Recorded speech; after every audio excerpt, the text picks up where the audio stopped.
Alright, this is a featured game of Solaris. Um, let's take a look. This is Team Space War. There are two teams, Team 2 and Team 1.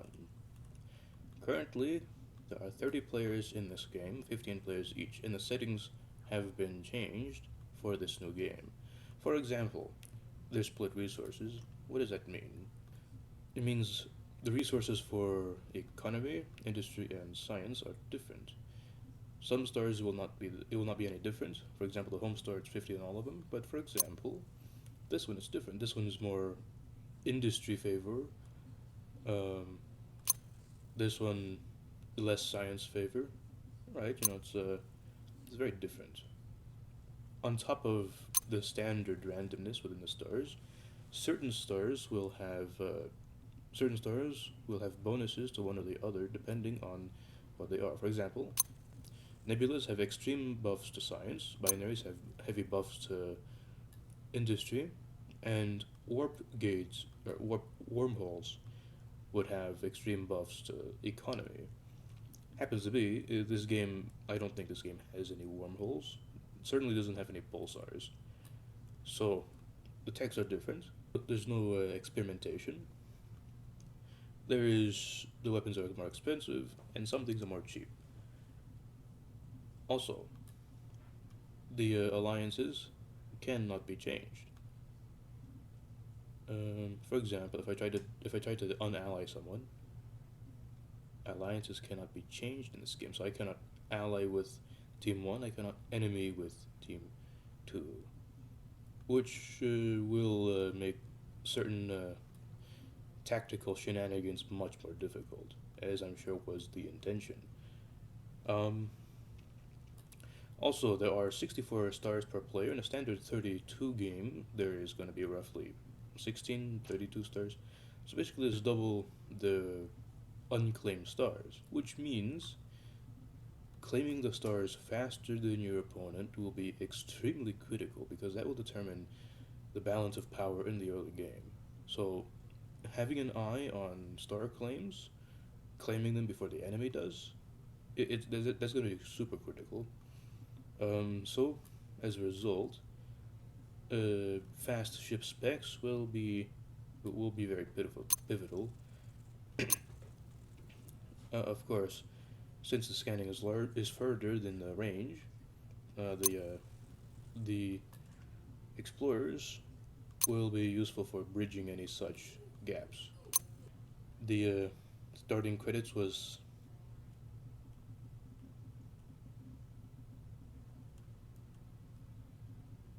starting credits was 1,000. Starting specialist tokens was 9, which is different than the standard 32 player game 10.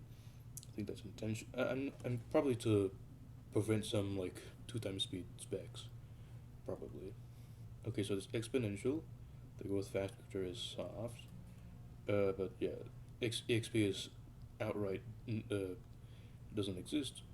Weapons is very expensive, and all the good techs are expensive, which which do make sense. So there are going to be some other priorities in this game. For example, we want to link up with others. We want to be able to have maps and connect the maps so that we can have a larger uh, idea of what's going on. Because once we can connect maps, then we can make plans. Until then, we're all blind. Right now, what we've been working on was to basically try to list all the stars. Yeah, basically try to list all the stars that we have in one of the chats, so that way we can make comparisons and take a look. Right? Of course, this happened to be a typo. So sad. But yes, basically, we're trying to compare stars, and then once someone can match a star, then what we can do is we can connect the maps and have a much better idea of what's going on. So this is not the first take. In fact, unfortunately, the time machine doesn't go back to 6-0. But as you can see, this is how I sent the fleets out. And so, as time went on, um, oh yeah, this is how time went on. This is also a 2 hour tick, so this game is going to be slower than most. Um, this does mean that if I need to sleep, it will not it will not be terrible. So this is going to be more easy to maintain, especially as the late game battles heat up. It gives you more time to really think because since this is all a pure tactics game, a lot of thought will have to go into the tactics on a strategic, logistic, and uh, tactical level. Also, because there is no trading specialist or giving even tokens or money, um, it's gonna be it's consolidation will be a big deal because since you can't share tax, whoever like having a larger science will determine how much your power scales, and basically if you have two people, right? You have 50 stars and they're divided between two people. Their science, since they're unable to share, will be effectively halved for the both of them. If one person owned the two, then they have double the science, and so they just be stronger with, how many ships they make, how much they can build, and how much damage they do. So consolidation is a big deal. However, not all alliance considerations are gone. Since we are allies, we can actually have ships parked on ally stars, and due to how weapons works, whoever has the higher of the weapons will be the weapons that the battle is fought with.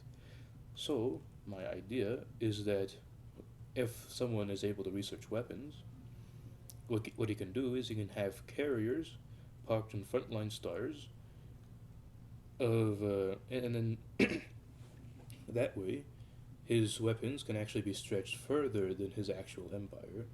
Because even though you cannot share the technology of weapons, you can have your ships parked on allied stars and have your weapons participate in that way. So there will be much consideration in that regard as well.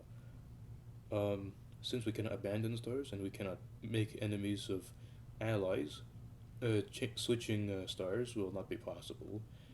Having Actually, come to think of it, I have an idea.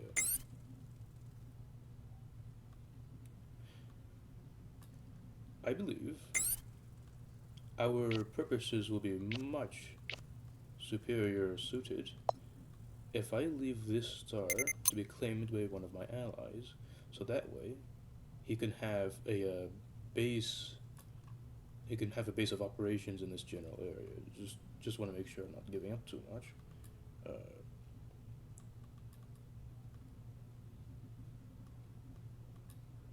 so industry would have cost 28. So yeah, I think I'll leave that star unclaimed, and then um, yeah, and in that way we'll be able to have allies build carriers on the star and send forth carriers from here. So I believe that. Yeah, I think that will, because of the inability to give up stars ever to anyone other than enemies.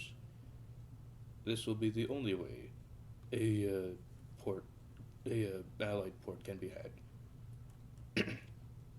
So, as of the moment, we're basically going into the Excel documents, trying to look for similarities, and then once a similarity is found, we share maps and create a bigger picture of what is surrounding us. And so that'll be it for the first report.